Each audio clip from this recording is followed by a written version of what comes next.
আমাদের ডিভোর্স হয়েছে আজকে দুপুরে।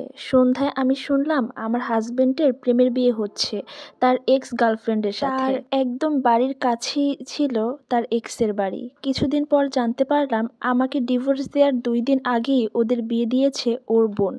এই কথাটা শোনার পর আমার গা হাত পা অনেক কাঁপতেছিল। আমি একদম জায়গায় স্তব্ধ হয়ে রইলাম। এমনিতেই শরীরটা আগে থেকেই অসুস্থ ছিল।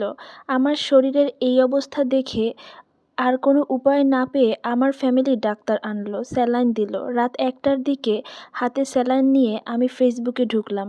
ফেসবুকে এসে দেখি আমার ব্লাউজ, আমার বেনারসি পরে বউ সেজেছে তার এক্স। আমার এক্স হাজবেন্ডের মন আজ অনেক খুশি, কারণ বউটা যেমন সুন্দর তার উপর আজকে তাদের বিয়ে।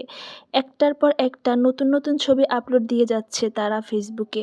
এমনিতেই হাতে স্যালাইন দেওয়া ছিল, তার উপর এই সমস্ত দৃশ্য দেখে আমার দুনিয়া একদম অন্ধকার হয়ে আসছিল। এরপরে আমি 2 রাত 2 দিন মোটেও ঘুমাতে পারিনি। আমার বাচ্চাটাকেও সামলাতে পারতেছিলাম না। 3 দিন পর আমার ফুপুরা এসে আমার কোল থেকে আমার বাবুকে নিয়ে গেল।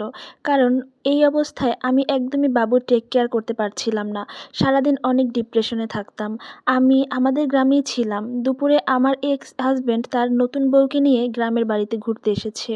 আমার শাড়ি পরিয়ে আমার বাড়ির সামনে থেকে গিয়েছে। ওর মামার বাড়ি আমার বাড়ির পাশেই। ওরা প্রায় 3-4 দিন ছিল সেখানে, কিন্তু আমার ফ্যামিলি কোনোভাবেই আমাকে সেটি জানতে দেয়নি যে ওরা গ্রামে আসছে। কতদিন যে ঠিকমতো খাইনি, ঘুমাইনি, গোসল করিনি এটা আমি বলতে পারবো না। খালি মনে হতো আমার গোছানো সংসার এখন অন্য কেউ ভোগ করতেছে। এসব ভেবে প্রতিটা রাত কান্না করতে করতে আমি অসুস্থ হয়ে পড়তাম। আমার সেই মানুষটির পাশে অন্য কেউ ঘুমায়, অন্য কেউ ওর গায়ের গন্ধ নেয়। 3 দিন প্রচুর শরীর খারাপ হয়ে যাচ্ছিল এগুলা ভাবতে ভাবতে।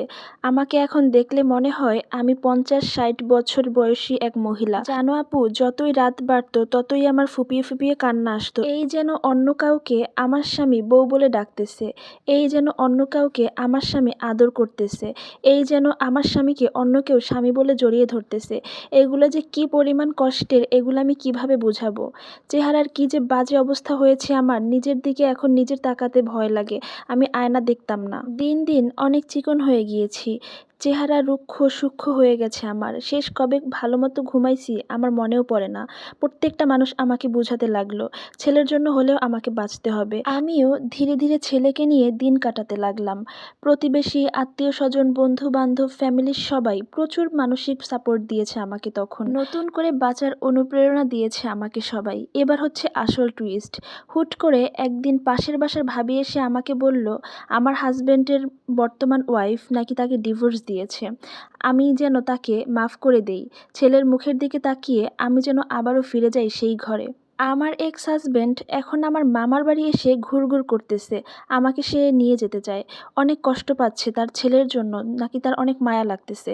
আমার এক্স হাজবেন্ড নাকি এখন একে ওকে ধরে আমাকে আনার জন্য, অনেক কান্নাকাটি করে। জানো আপু, একটা কথা, আমি ছোটবেলা থেকে অনেক আদরে মানুষ হয়েছি। আমার মুখে খাবার তুলে না দিলে আমি কখনো খেতাম না। সেই আমি ওর সংসার করার জন্য মুখ বুজে ওদের বাসায় চাকরানির মতো জীবন পার করেছি। অজস্র গালি শুনেছি, কত আঘাত সহ্য করেছি, কত শত অপবাদ দিয়েছে তারা আমাকে শুধুমাত্র ঘর ছাড়ার জন্য। আমার শাশুড়ি ননদ গ্রামে এসে কত অপবাদ দিত সবার সামনে। শাশুড়ি তো শুরু থেকেই আমাকে সহ্য করতে পারতো না, আর আমাকে সহ্য করবেই বা কেমন করে।